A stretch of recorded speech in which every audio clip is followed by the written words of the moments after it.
Let me bang. I do let you bang. Hey, let me bang you, man. I let you bang. I let you bang. Greetings, nerds and virgins. Go for Jeezy. No for Jeezy, people. Hey, I'm not surprised, motherfuckers. Ladies and gentlemen, it is time once again for your favorite mixed martial arts podcast.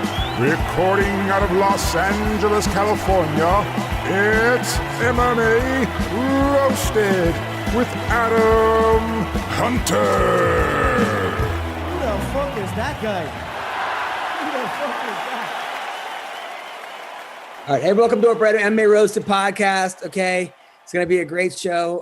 We got the crew. All right, we have Greg Wilson. You lost some weight, Greg. You look Yeah.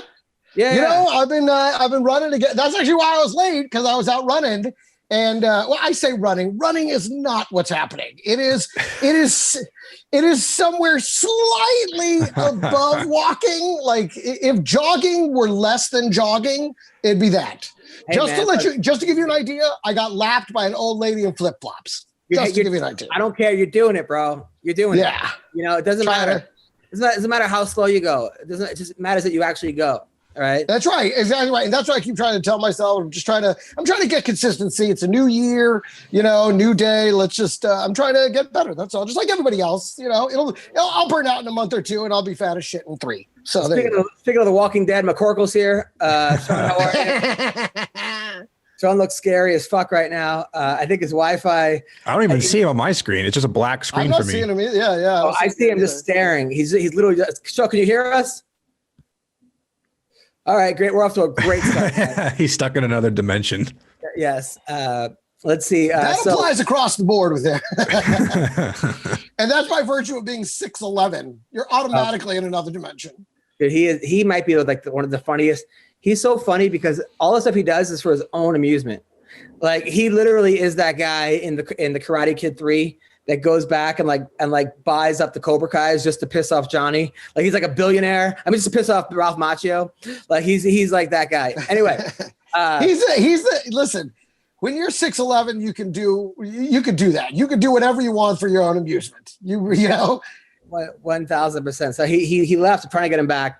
I'll tell you about my week. So I went back. I actually went on the road this week, which like you talk about comedy. Like when you go from being on the road to back to Zoom shows, it's like having sex without a condom to getting kicked in the face. But it is amazing. Like, dude. So, but you get used to travel. If you haven't traveled in a while, like you realize that like, all right, so I got no sleep Thursday night. I got 2 hours of sleep. I took a 5:30 a.m. flight to where was I going? I was going to Tulsa, Oklahoma from LA. And then I stopped off in Colorado for a layover. Then I forgot my jacket right away. I'm on the plane. And it's always what you want to be right now in Illinois without a jacket. So then I had to drive 3 hours through a snowstorm, of course, to get to the gig. I did your podcast right when I got there. I did your podcast. And then there must have been like the first night, like 19 people in a room that held 200 people. I was like, we could have done this on the plane. There was more people on the plane to get here. But they were but people that come out now to hear comedy, they want to hear comedy. There's no getting offended. There's just like, you know what? Right. They're there for it. Yeah. So that was pretty cool. So I did that show in Springfield. It was awesome. The second night, it was packed. It was almost as if there was no COVID. I mean, like it was just packed. And then, but of course, so I'm doing my jokes and I'm making fun of this one guy in the front who has a hot girlfriend. And normally I make. By the way, Adam, that sounds super safe. Super safe. And I'm making fun of this guy that has a hot chick, and I'm like, she's out of your league. Is this your Make-A-Wish Foundation? Doing the whole thing. Normally, if the guy has a hot girlfriend, he doesn't get upset. But this guy wasn't upset. Then I did a couple Trump jokes. Springfield is very pro-Trump. Springfield, Illinois, is very pro. Like. And then all of a sudden, I go into like being a male stripper material. I have a new story about being a male stripper, and the guy gets up and leaves, and he's with his girl, and then I go, I'm like, oh, is your car parked outside? I go, oh, is your house parked outside? Right? And then he goes, fuck you, and gives me the finger, right? And then the girlfriend goes, "Stop it, Joey! Stop it!" Like, so now they're like fighting. Like, comedy is back, baby. Yeah. So then and I could tell this guy I think he was fighting with her. Like, they were in a fight because she wanted to stay. And I was like, come on, man. Like, life is short. And so are you. And then he was like, got even more mad. So he leaves. The crowd erupts in applause. They're having fun. But it was just like, but then the waiter told me that was his old boss and who fired him. So they were going to fight after the show. So that's why he left. It had nothing to do with you. No. You know, and that's one of the things. I'm glad they held on to this beef through the pandemic.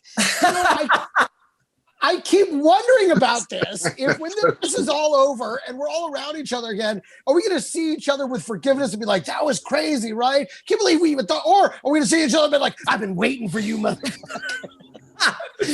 I've had 11 months to think about this shit. I'm fucking ready. That's what I'm wondering, you know, and I feel like it's going to be a mix of both. I hope it's a lot more forgiveness. I know that's where I'm at. I'm like, fuck the old beefs. It's been 11 months. Let's all be friends again. Right. So then I had my little nephew. Greg, let's be honest. Go on. Here it comes. I was gonna say, Greg, let's be honest. You hope everyone holds on grudges like Sato and Karate Kid 2. You admitted it last week. So Pass to see your father. Then you see me. Classics never die. Can't tell if that's Greg Frye or Sato. That's Sato. Greg Frye. That's Sato Frye. That's Sato Frye. That, which, by the way, is a great Chinese restaurant. I don't know if you tried it. But if you look, I mean, if you want a nice satay chicken, Sato Frye is the place to go. So then I had my little nephew's bar mitzvah via Zoom. If you thought bar mitzvahs were boring before, Zoom bar mitzvahs are like, and then of course every rabbi wants to be the funniest comic ever. I'm just like, so it's just one joke after another. Then I drove 3 hours to Tulsa, right? So I drive to Tulsa. I lose my Beats headphones somewhere along the way. So now I'm like losing money on the whole gig between my jacket and the headphones. So then I get to the gig and it's Gerald Harris, the fighter. So he ran a show called Chocolate City. It was like all black comics. The crowd's all black. And look, I'm not saying black people care less about social distancing, but it just seems like a lot of these videos of black people are partying. And that was the case in this situation. It was beyond packed, right? So was this at the club you were at? Like they were having their Sunday night, like chocolate Sundays here, or was this at a different venue? No, different. It was in Tulsa, Oklahoma. Okay. So you just booked a one nighter on the way back down. Yeah. So I got booked at the Looney Bin Comedy Club. And unfortunately, Gerald's partner passed away. Like him and the guy, they had a show together and he passed away. And this is like the first show since he passed away. So they had a singer come on and sing, "It's so hard to say goodbye." But that's not what you want to hear at a comedy club. Like before every show, like, how do I, and she killed it. Right. But it didn't set the mood. But then within 10 minutes after that, Gerald had everyone's like, who's ready for a comedy? They have a slideshow playing in memoriam. But then within 5 minutes, Gerald's on stage and he's killing, and he's having people play "Never Have I Ever" from people from the crowd, right? So he had the "Never Have I Ever" lick the ball, lick the cock from behind or something, or give a blowjob, and then they had a grandma on stage, and then she took a shot. So he's like, "Grandma, you a licking cock?"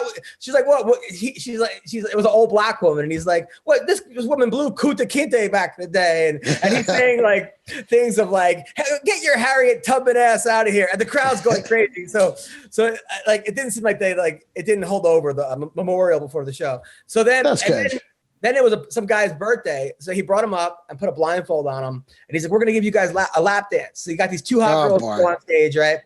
The guy's a blindfold, and then they leave the stage, and this 600-pound woman, white girl, I'm not kidding, gets on stage. So then they take the blindfold off, and he sees her, and the guy runs off stage, I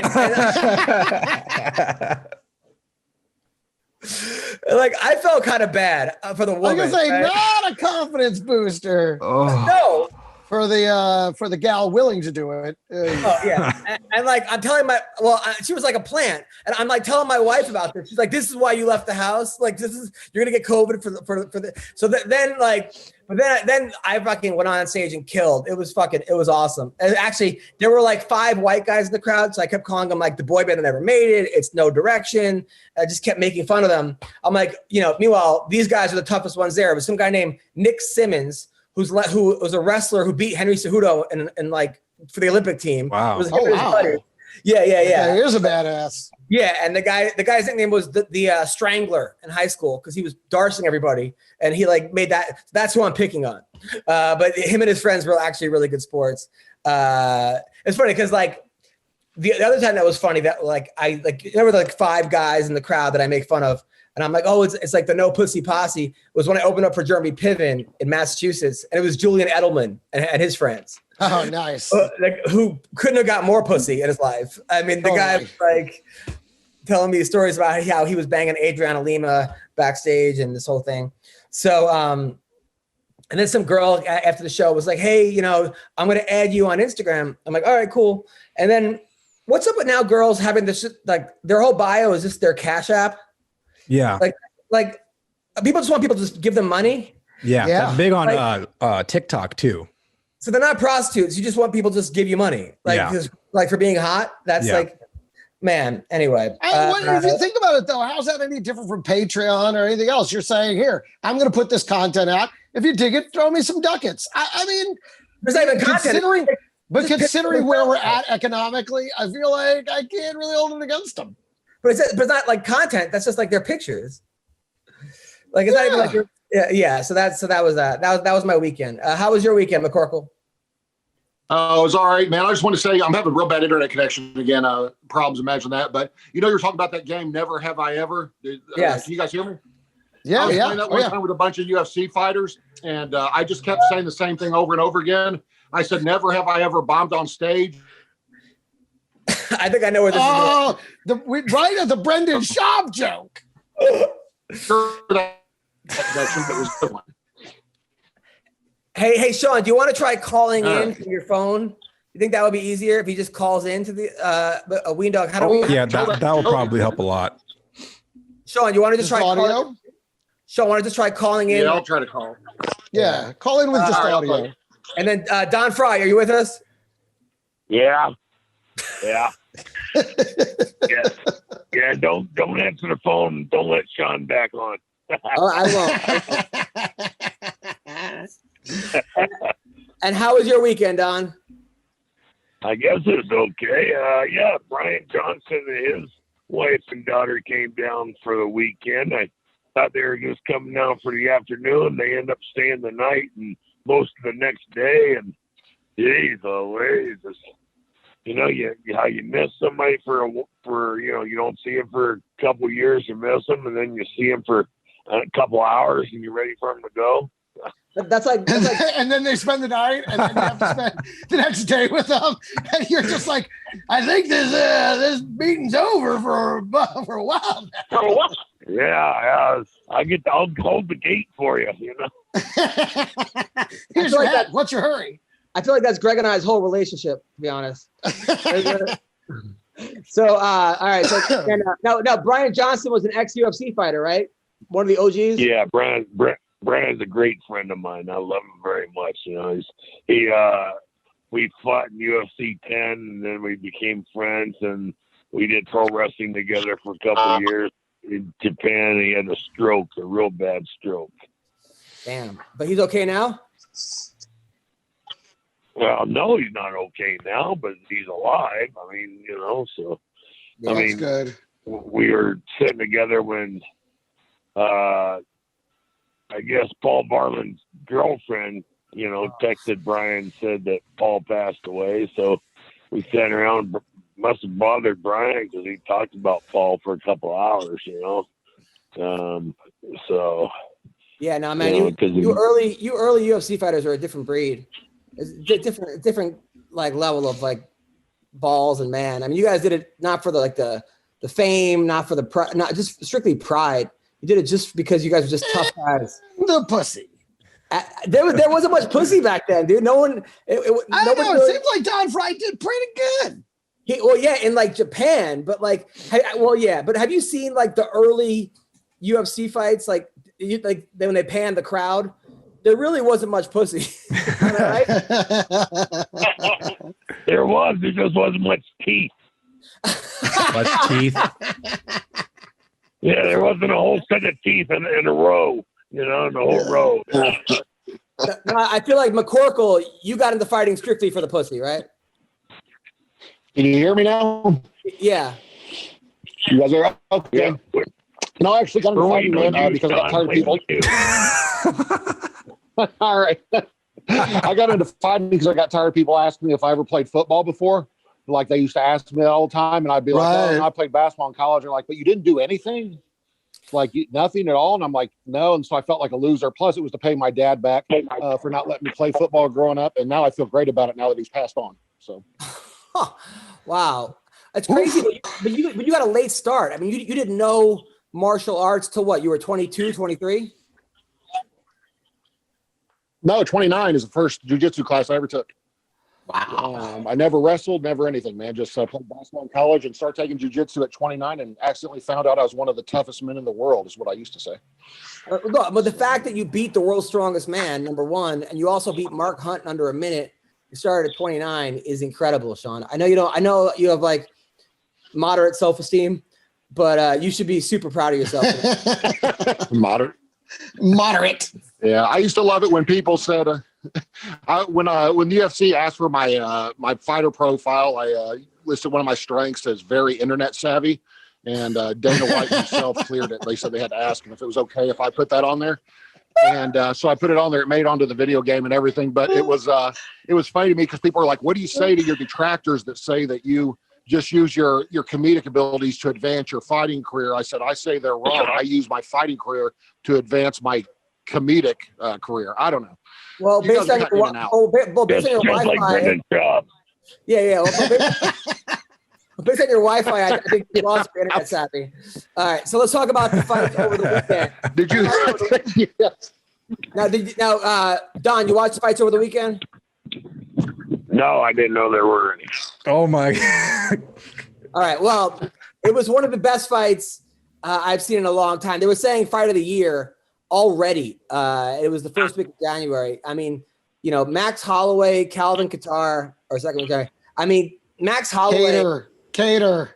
Calvin Kattar. Now, so Don, if you missed it, so Max Holloway looked better than he's ever looked. And this is coming from this guy was a former champion. He was just in the zone. Certain guys just get in the zone. He landed the most. Yeah, Max. I like Max. Landed the most strikes ever. I think ever. Well, Joe, what's the stat? I don't know, but it was like 400 and something significant strikes. It was like most ever in like a title fight or something, right? All right, so 447 total strikes for Max. He landed 60% of 746 total strikes that are thrown, and 445 significant strikes landed, which is crazy.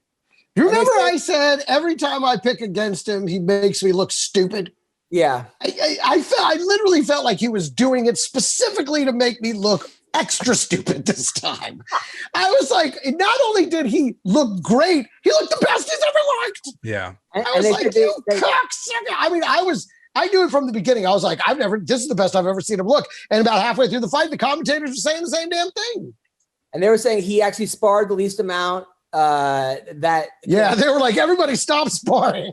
Yeah, I mean, and he looked amazing. Don, have you ever had a fight where you just got in the zone? Yeah, I few of them I felt real good, and then a few of them I felt like I didn't belong there, What was the best you ever felt in the fight? Sounded like Sean McCorkle joke, shit. But what was the best you ever felt during a fight? I was going to say the best he ever felt was that fight he took all those Vicodin.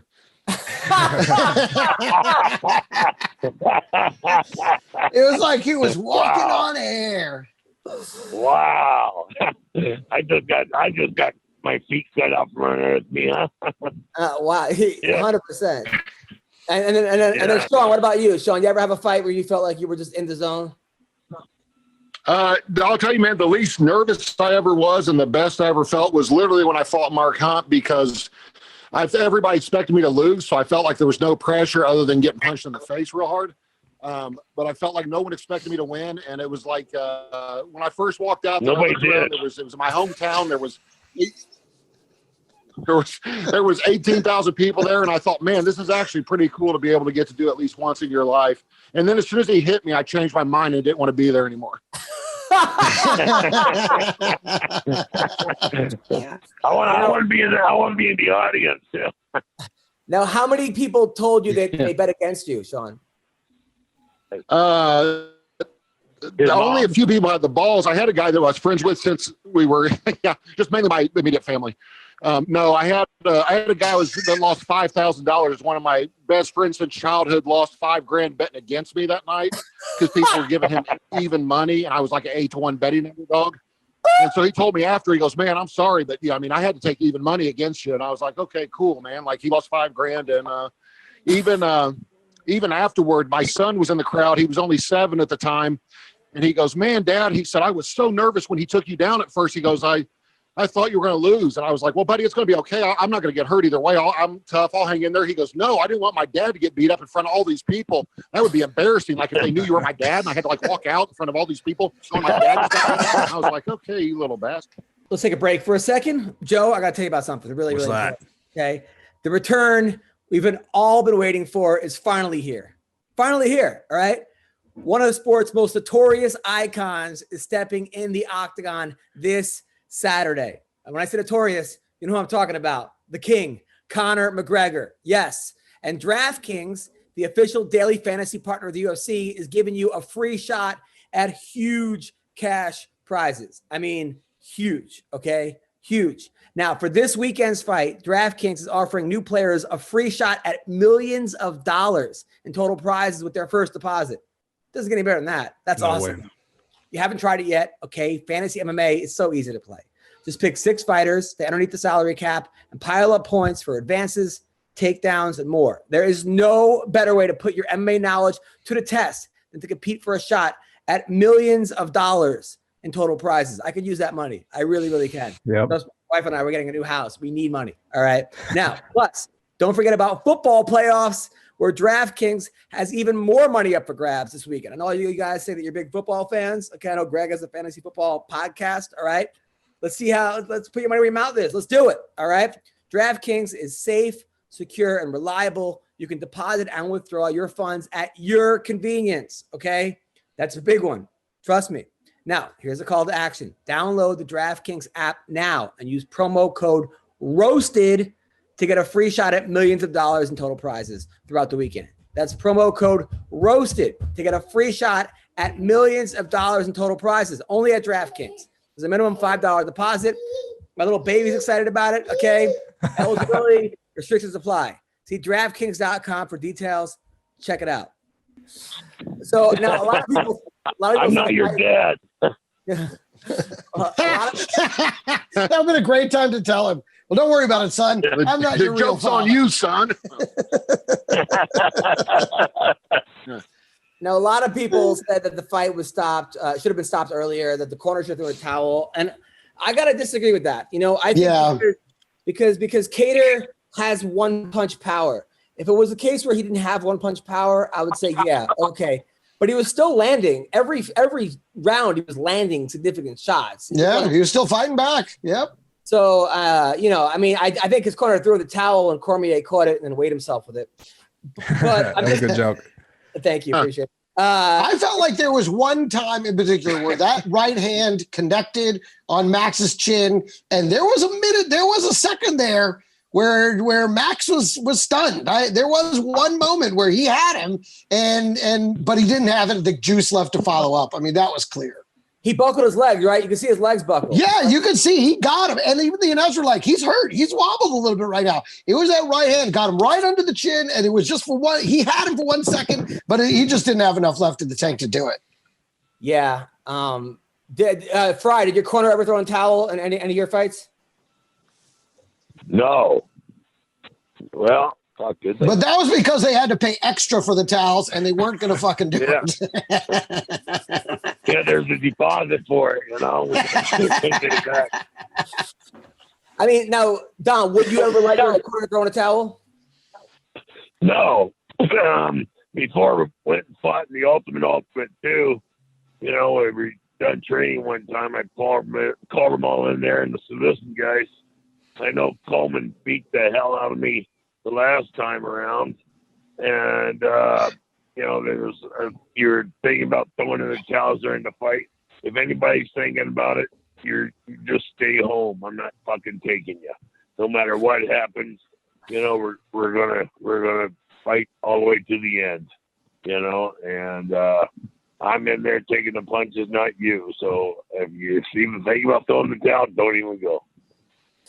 Yeah, there you go. You know, one of the things that I thought was funny was the way we were talking, because it was on ABC in the middle of the afternoon, and on a Saturday, and we were like, we hope they get some of the bloodiest fights, and they did. There was blood all over the place, and in my mind, I was like, I was dying laughing because I was like, it's happening. They're bleeding all over. And it was a 5-rounder. And the 3-rounder before it was also a bloody mess. So, I mean, I was like, well, we got what we wanted. A bunch of blood all over ABC in the middle of Saturday afternoon. No, it was a great fight. I think that Kattar's stock rose. I'm curious to see what happens next. I know that they're having Volkanovski versus Ortega. I don't know. I mean, Ortega has lost one fight. He lost one fight against Max Holloway, and he looked amazing against the Korean Zombie. He could have just had a bad night against Holloway. It's not like he lost 2 or 3 or 4 fights. That's one fight. Everyone's already writing him off, saying, oh, Volkanovski's got that. I don't know if that's the case. I'm very curious about that fight because Ortega is a stud, and so is Volkanovski. I'm excited about that fight. So Matt Brown versus Carlos Condit. I know Matt Brown thought he won that fight. That was the funniest. That was the funniest part of the whole thing. He lost unanimously all 3 rounds, and yet he was like, what? No, he won the first round. The first round he won.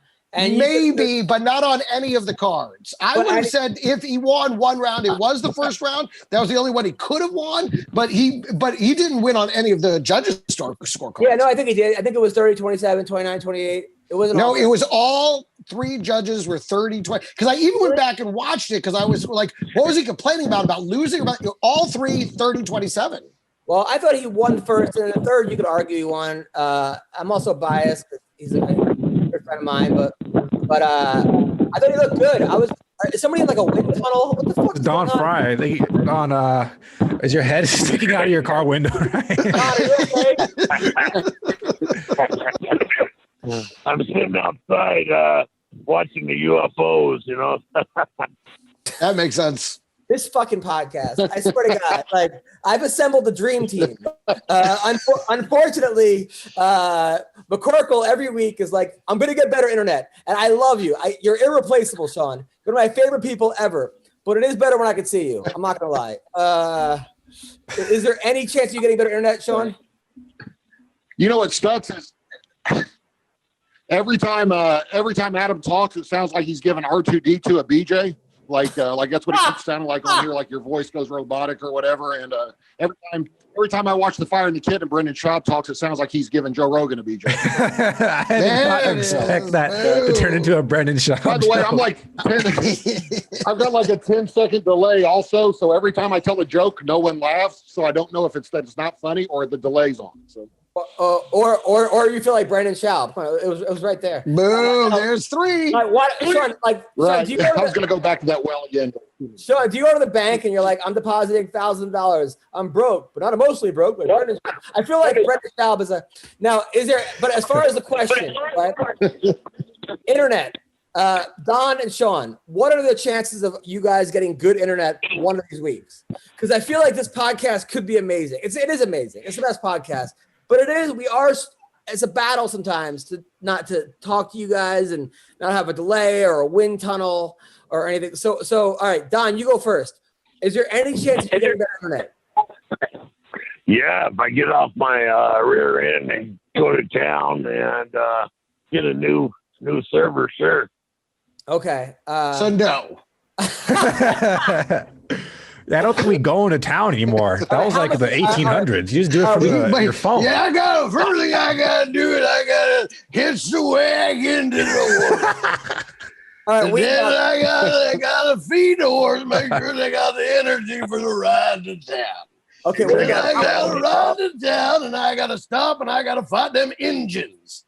And then after I fight the engines, I gotta stop at a well and get some water.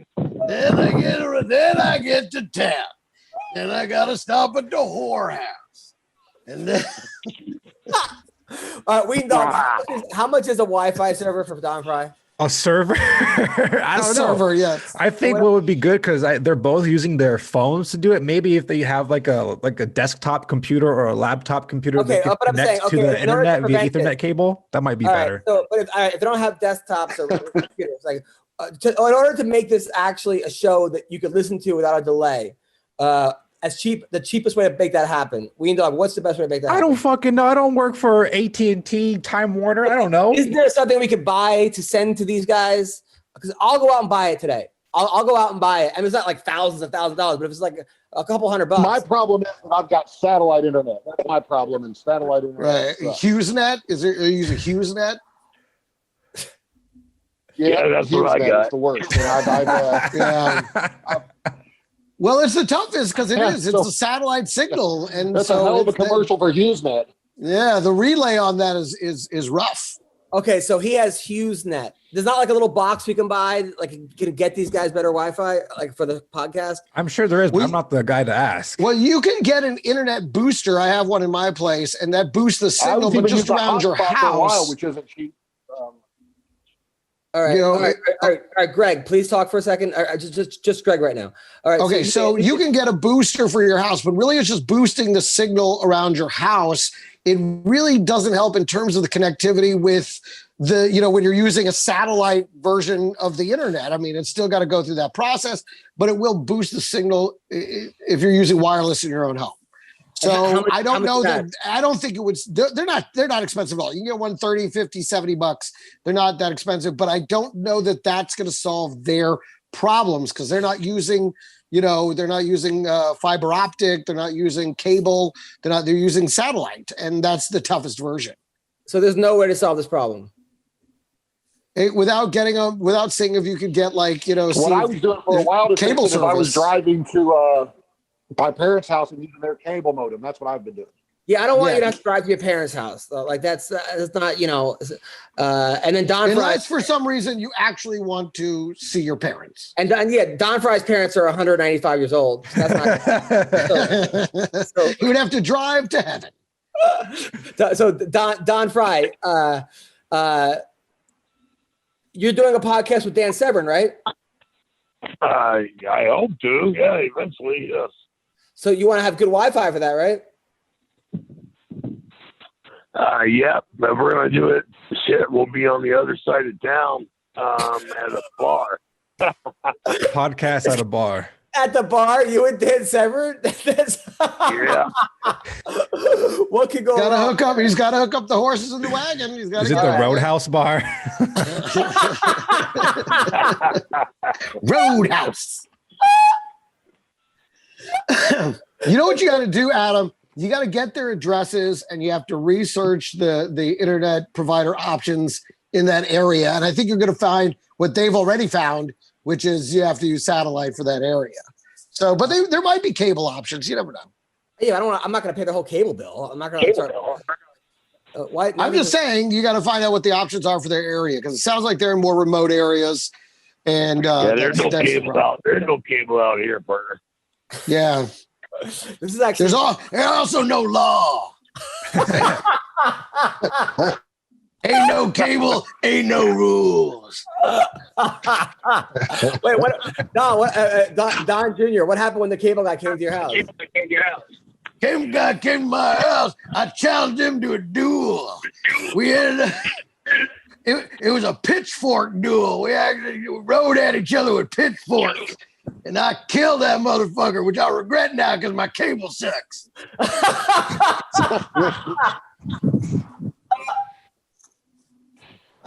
On the other hand, I do have this wonderful Tom Warner cable shirt that I wear on Sundays.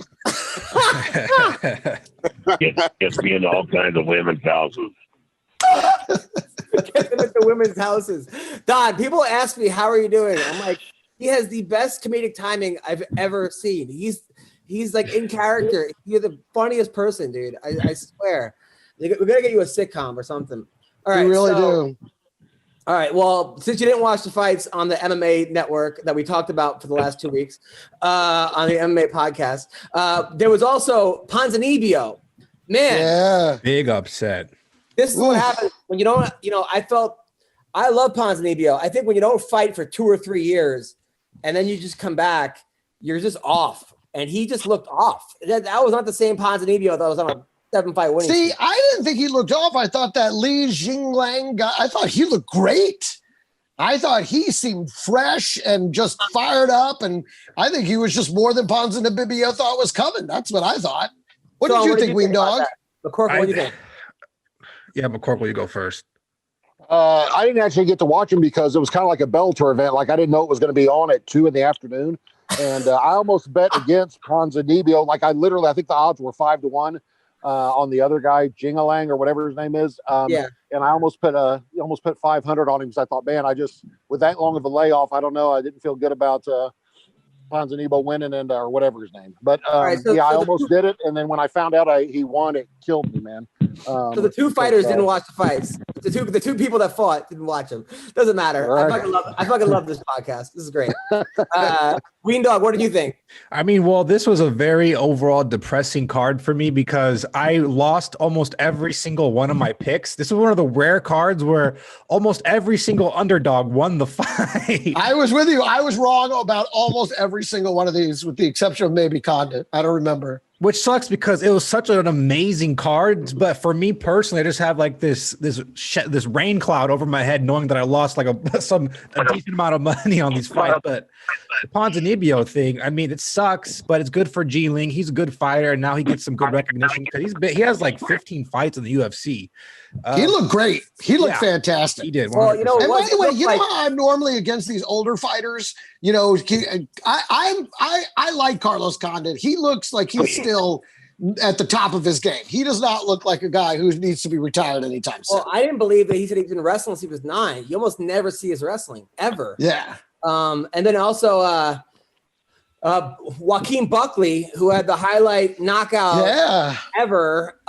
He got knocked out by a head kick. I still think he beats that guy 8 out of 10 times.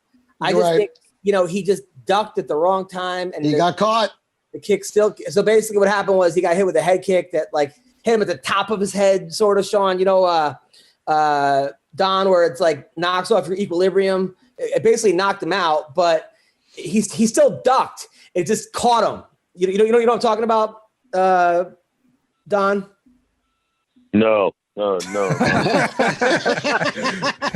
only way you can knock off Don's equilibrium is shaving off part of his mustache. All right. Well, yeah. All right. And then also the car. Wait a minute. I want to go to this Joaquin Buckley fight because the most interesting part to me was at the end when DeChirico decided to use his time to chastise the UFC for not doing post-fight interviews with the losers of the fight. Did you catch that part? No. Yeah, Dana White said he gave him a real fucked up look when he gave him his bonus, like the $50,000 bonus. He said he gave him a real shitty look. Like, I don't know what's going on. So, because at the end he goes, it's bad. It's not fair. You don't interview the loser too. He also deserves opportunity to speak and all this. And and at first I'm listening to this. I'm like, well, he kind of makes a point. But then I thought about like, well, usually the loser is either whacked out of his mind and incapable of speaking, or completely pissed that he didn't win. And I'm thinking, I actually think maybe it's a good idea you don't always interview the loser. Well, first of all, if everybody in the media went around interviewing losers, we'd never hear the end of Brittany Schaub.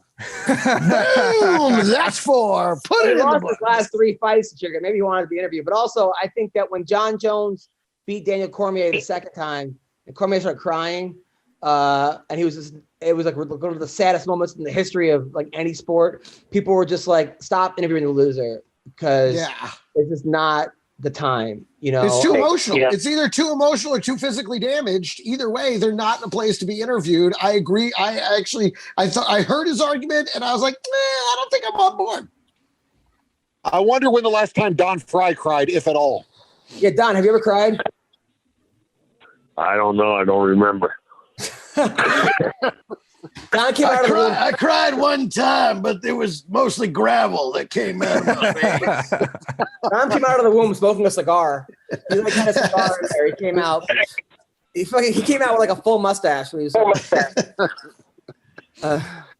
so not only now I'm hearing an echo from Don, which is cool. All right, so now, all right, so here's what He rode into town and stopped at a cave on the way. I'm in a well right now drinking water. That's how we do it here. We get water. I got to dive down here. I jumped down the well. Now I'm going to dry it out by drinking all the water, and then I'm going to piss and use that as a jetpack to get back up to the surface. I've been up in the mountains living with a mountain lion for the last year and a half. That damn mountain lion never have gotten used to me yet. It's definitely the mountain lion's fault, All for right. sure. What also was weird, okay, so Dana White said, I got a big announcement. Big announcement. Everyone's like, what's this? And it has to do with Khabib. And there was a video of him walking into a room with Khabib, right? Yeah, yeah. So I'm having fun with this. I'm like, the big announcement is that Tyron Woodley, the new album called, and like the one song he has what's that song he has where he was Beat Your Ass? No, that was good. It was Falling In and Out of Love with You. I need you. I love you. Falling In and Out of Love with You. And someone just found the Meanwhile, Tyron called me up and like showed me his new recording studio, which is dope. Like Tyron's living a good life right now. So everyone's a big announcement.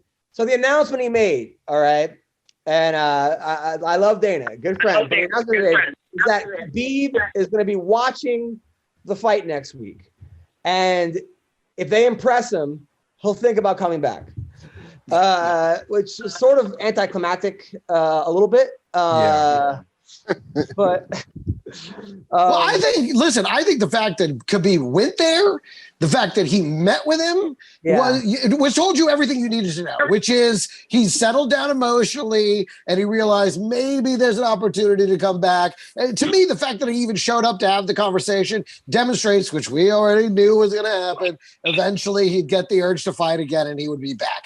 It was an emotional time and it was a big emotional dump when he said what he wanted to say, but we all knew once he settled down that he was going to see these guys and want to get back in it. And that's basically what he showed up to say. So, no news there, but him showing up in and of itself, I felt was the news. Right. I'm just glad that he's not going to be watching or trying to make his decision based on a Bellator fight because there's no fucking way he'll ever figure out when it's on. So he'd be like, if I'm impressed, like, dude, I'll be impressed if you can find out what channel it's on and what time. All right, Nobody knows. Just so you guys know, tomorrow morning, there's a UFC fight at 6 a.m. Pacific time. Tomorrow morning, Wednesday. 6 Are you being a.m. serious? Yes. 6 What a.m. is it on just on UFC or is it on, It's on ESPN? ESPN Plus, ESPN. What the hell's the purpose of that? I listen, I got to go with Don on here because what is the purpose of that? Michael Chiesa is fighting Neil Magny in the main event. It's actually a badass fucking card. There's like 14 fights. None of them have been canceled yet. Chiesa's coming with his own. He's on a 3-fight winning streak. And he's like you. Chiesa, he built a cabin in the woods. He's got a hot girl. His last fight loss was in 2018, which was to Pettis. Then he lost to Kevin Lee. That fight was stopped early. That was a weird fight where the Herb Dean, or was it Yamasaki stopped it? And then Neil Magny, who's coming off a win as well. I think maybe 2 wins, right? Joe, somebody got really mad at me last time. They wrote me a long thing about every stat I got wrong. I was like, dude, fucking daughter's nanny has COVID. I have no fucking time. I'm trying to manage 400 things right now. I'm trying to get my money back from crypto. Like, leave me alone. I'm doing my best. Right? I just wrote back, thank you for watching. And he's like, I feel really bad. And he started giving me fucking stuff about. He's like, I'll still watch your show. And by the way, you should talk to Uncle Creepy about taking mushroom. All right, Anyway, so, Magny's on a 3-fight winning streak. Magny is? Yes. 3-fight winning streak. Oh, actually, they're both on 3-fight winning streaks. All right, I think this is going to be a war, man, and I think it's going to be a great war. So, Don Frye, who wins this fight? What fight? The fight we just talked about. John McCorkle versus Brendan Schaub? No. Neil Magny versus Michael Chiesa tomorrow morning, Wednesday morning. Oh, it sure the fuck ain't gonna be the viewers, that's for sure.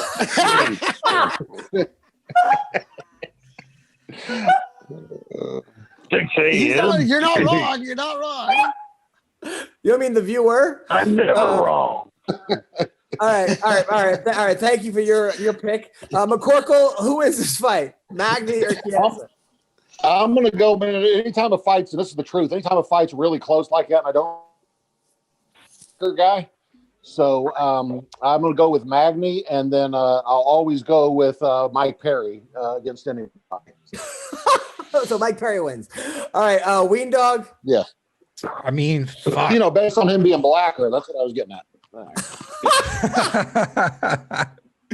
I think this is a very, very close fight, man. Chiesa is super good on the ground. Neil Magny has been looking unstoppable. I think it might be a boring fight, given Neil Magny's fight style, because he is the favorite as of right now. Neil Magny is, and if he's going to win, it's probably going to be a decision. Maybe not a very entertaining decision, but I'm going to go with Neil Magny in this one. Right, you really think? I mean, Neil Magny's had some of the most entertaining fights, some of the best wars that won against Lombard, and I mean, some of the most exciting fights I've seen from this guy. And you think it's going to be boring? I think it's exactly the opposite. Both the fight styles together. I think it's going to be a war. In the first 3 rounds, if Chiesa can find a way to win, it's got to happen in the first 3 rounds. If it gets into the championship rounds, Magny will find a way to take him to decision and win. I agree. That's 100%. Also, Warley Alves, who won the Ultimate Fighter in Brazil, he got a win over Colby Covington. He beat Alan Jaban, although I thought Jaban won that fight. He's coming to his own recently. He's doing much better. Fighting Manir Lanaz, who I'm sure none of you guys know, but the guy's actually really good. He's 10-1. Also, Tyson Matt Schnell, who actually was on a show on MTV back in the day called Caged, taking on Tyson Nam. Shell just got knocked out in the first round. Nam's been knocking people out. He won like 3 fights by knockout. We had him on this Hawaiian kid, been around forever. Yeah. What's both you guys, Frye and Don Frye, what's the danger if you get knocked out in the first round, your next fight? What do you have to look out for the most? What do you mean? What's your question here, Berger? My question is, all right, so a lot of times when guys get knocked out in 1 round, like the next fight they have, are you shell shocked? Are you questioning your chin? Are you saying just get through the first round and then get comfortable? Do you usually just dismiss it and say, it was just a fluke, blah, blah, blah? Like what happens that next fight coming off a first round knockout? All of the above, partner, all of the above. You do question yourself. You are shell shocked, but you do try to deny it, So,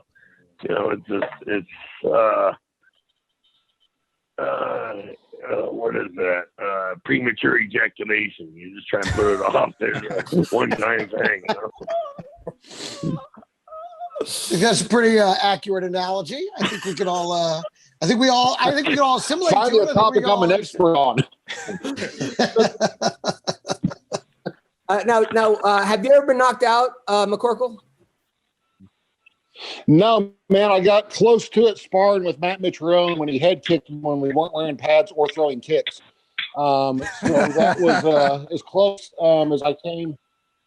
I don't know, man. I don't know about anybody else, but I lived in perpetual fear of being knocked out with the first punch of a fight. Like every time I fought 27 times, and all 27 on my way out, I'd be like, dear God, please don't let me get knocked out with the first punch or two. Like let me make it through a little bit. So I think guys get knocked out in the first, you're going to have that.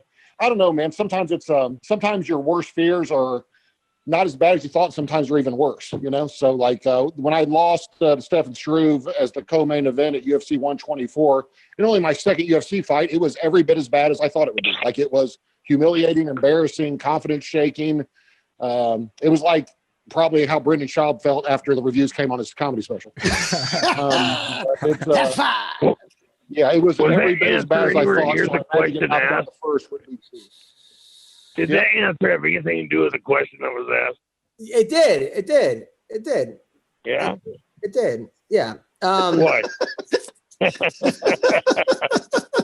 All right. So also on this card, Roxanne Modafferi is fighting. Yeah. Love Roxanne. She has a boyfriend now. It is the cutest thing. They were holding hands. Roxanne is like one of my favorite. I think she's an alien. I really think she's an alien that like they underestimated how much people couldn't fight in the US, and she's an average fighter on her like planet, because she does not look like an athlete. She doesn't talk like an athlete, but she is one hell of an athlete, one hell of a fighter, and she keeps getting better with age. She's just I remember on The Ultimate Fighter, she fought somebody that was like, who was it? Tisha Torres' girlfriend, Raquel Pennington, where you were like, stop the fight, she's getting murdered. And then she went to like a real, not like a different kind of gym, a better gym for her when she went to John Wood's gym. And just, they really taught her so much. So nothing but respect for Roxanne. Also, this guy, Omari, what's his last name? Omari. Akhmedov? Yeah, the guy who just lost to Chris Weidman, but it was pretty close. He's fighting Tom Breeze. I think Omari should win this. Should be a breeze. Wait a minute, can we go back to the Modafferi fight for 1 second? Because this Vivian Arreo, didn't we just see her not too long ago? Yes. And she looked really good, if I remember correctly. She's really good. And I was going to say, I think this is actually a scary fight for Roxanne, because I think it's going to go to the ground. I don't know. I got to be honest. I'm a little scared for Roxanne in this one. I'm scared for Roxanne in every fight, but she pulls it out somehow. She's fighting a girl who just beat Montana De La Rosa, is a good fighter. Yeah, I was gonna say we just saw this girl, and I think she's coming in hot. I know Roxanne just won too, and decisively. So, yeah. But I don't know. This is a tough matchup for Roxanne. I just wanted to finish the analysis on that. Sorry. And all right, so that's tomorrow. Friday in ONE FC, Aoki's fighting. That guy's been around forever. He's fighting James Nakashima, who's also really good. Have you ever fought on the same card as Aoki, Don Frye? Hell, I don't know. God dang. How many cards I fought on? How many people on the cards? That's a good point. Have you ever met Aoki? Now, how the hell would I know that? Wait, did Don Frye just say all Asian people look the same? Is that what I just heard? No, that's not what he said, Sean. Don't Thanks for clarifying. Not what he said, Sean, at all. That's not what he said. Normally, what he said. I mean, you know that you met other people. I worked in Japan for a decade. I've met all kinds of people. Okay, but usually if you meet certain people, you remember them though. Like you met, like there are people that you've met on that we talked about on the card. You're like, oh, that guy is really good. I met that guy before. I met you. Yeah, you met me. Thank you. All right. So Saturday. I gotta tell you, I don't know that better internet's gonna help. He's like Don. Have you ever met Bruce Lee? He's like, how the hell would I know?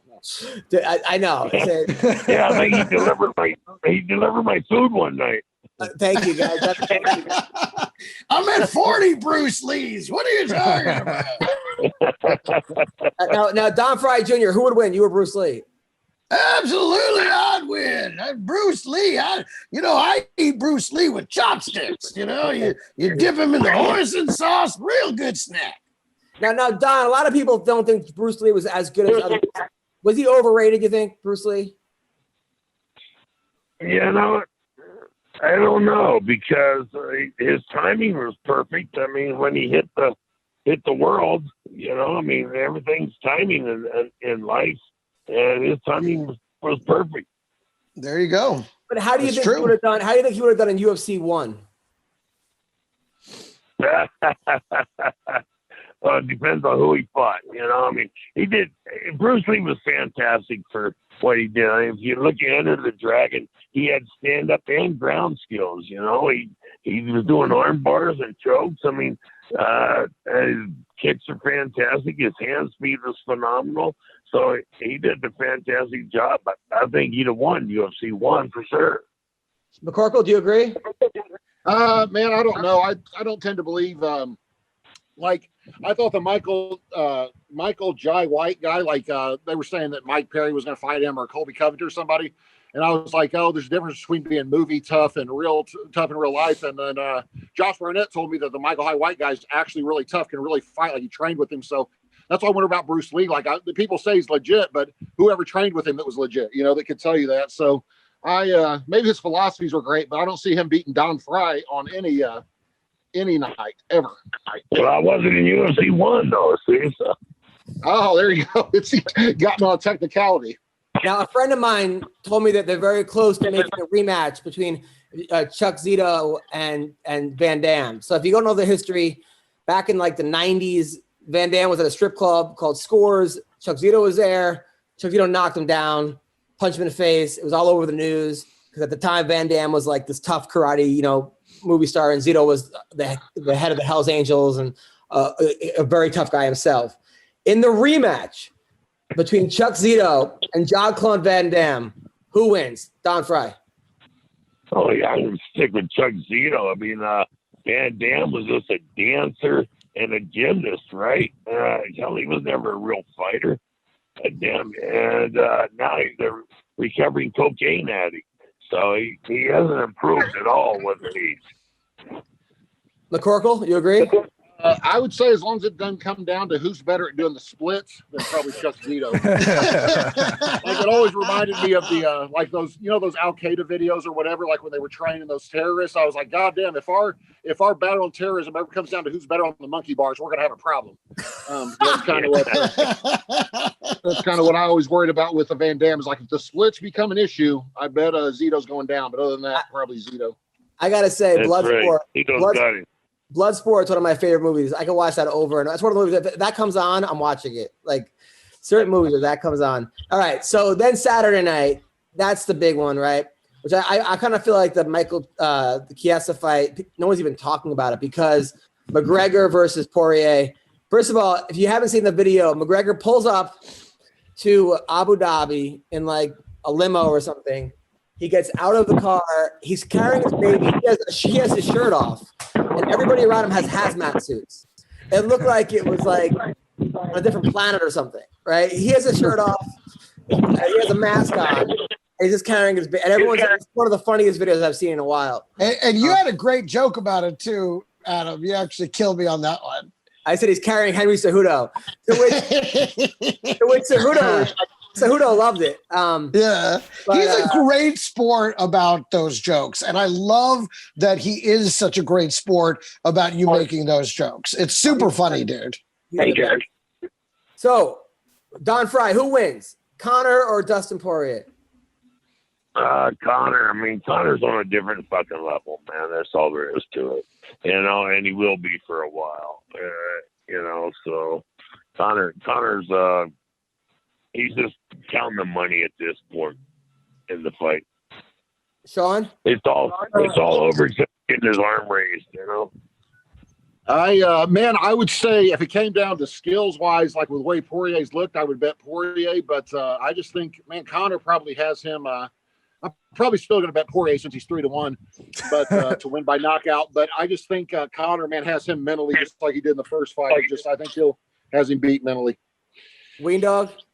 I mean, I could see this fight going either way. I wouldn't be surprised if Conor won. I wouldn't be surprised if Dustin won. But I'm going to lean towards Dustin just because I love him so much. I think he's such a great guy with what he does with charity in his hometown of Lafayette, Louisiana. I mean, I just got to go with Dustin, dude. Greg? I'm going with Poirier too because I honestly think Conor's time has passed. I think this in the UFC, out of the UFC, in the UFC, out of the UFC. This isn't Donald Cerrone. This isn't a gimme match. This is a tough fighter who's in rhythm. I don't even think it's going to be that close, to be perfectly honest. Well, he is the toughest guy in the trailer park. You got to go with that. I love that. It's true. Well, listen, that is our podcast today. Greg, what do you got coming up? You're looking at it. I mean, I'm in the middle of teaching my 5-week pro workshop on Zoom, and it's oversold. It's going great. I'm having a blast working on all this new material with young comedians. If you guys want to get in on the next one, go to the website. I'll be starting I'll be putting up the schedule for the next one here in the next week or so. So check it out. thecomedyinstitute.com. Weendawg, you? You're a comedian? I'm not a comedian. I get up there and I eat the microphone for applause. Follow me on social media at the Weendawg. McCorkle? I'm actually off all social media, man, right now, and I'm leaving all of it. I'm so tired of the censorship. Either way, like I wouldn't be going for it if they were doing it to the Democrats, because I'm neither Democrat nor Republican. But I'm so sick of the censorship stuff, and not like my accounts really matter or they give a shit. But I'm not doing any of it anymore, man. I'm not going to partake in any of it. I'm tired of it. So. All right. Well, listen. Well, I'm people, glad we still got you here then. Watch my special, Adam Hunter Throwing Punches on right now. It's on UFC Fight Pass. Don Frye, anything? Well, that's nice you to just throw me in there at the end. Yeah. Remember me? Somebody flash a card at you or something? No, you're the best. The best. Anything you want to plug? Yeah, Dan Severn and I are going to do our podcast, and if Dan can't make it, it'll be me and the guy who killed Osama bin Laden. I love it. Well, thank you guys so much. You guys are the best. I love you guys. Take care. Yeah.